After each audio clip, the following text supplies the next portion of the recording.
বাংলাদেশের রক্ত নিয়ে সিন্ডিকেট শুরু হয়ে গেল ভাই। হসপিটালে রক্ত থাকার পর বলে রক্ত নাই। আসলে বাংলাদেশে জন্মগ্রহণ করে আমরা করছি জীবন সবচেয়ে বড় ভুল। আমাদের বাপ মা করছে ভুল। সুপ্রে সরকার বানাইছি আমরা, সেনাবাহিনীর হাতে সরকার দিছি, তারা বাংলাদেশের বালের উন্নয়ন করতে পারে।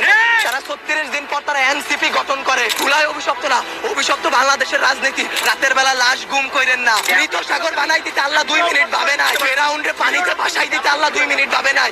আমরা তো পাপিষ্ঠ জাতি, আমরা তো খারাপ জাতি। আমাদের ডুবাই দিত আল্লাহ 2 মিনিটও ভাববে না। আপনাদের বলা আর এই যে নিজের গালে নিচে এইভাবে থাপ্পড় দেওয়া ভাই সেম কথা। ব্যথাটা নিজের উপরই, থুতুটা নিজের উপরই পড়ে। উপদেষ্টারা আসতেছে 20টা করে গাড়ি নিয়ে আসতেছে, উত্তরার রাস্তা বন্ধ করতেছে, সেক্টরের রাস্তাগুলো বন্ধ করতেছে।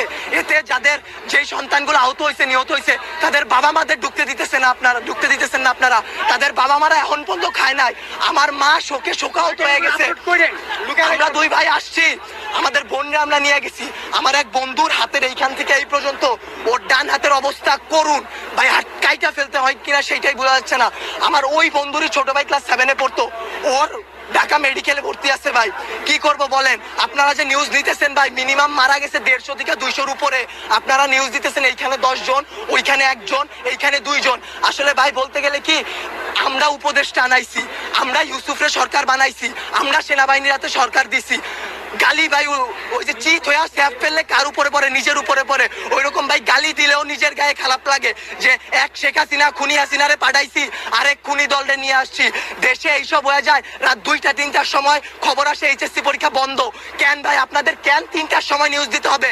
রাতে 9টা বাজে আপনারা লাইভে যান নাই, রাতে আপনারা দেখেন নাই, দিনে আপনারা ছিলেন না। নটরডেম কলেজ এইচএসসি বন্ধ করার আগে তারা বন্ধ করে দেয়, ঢাকা কলেজ বন্ধ করে দেয়, আইডিয়াল কলেজ বন্ধ করে দেয়। আপনারা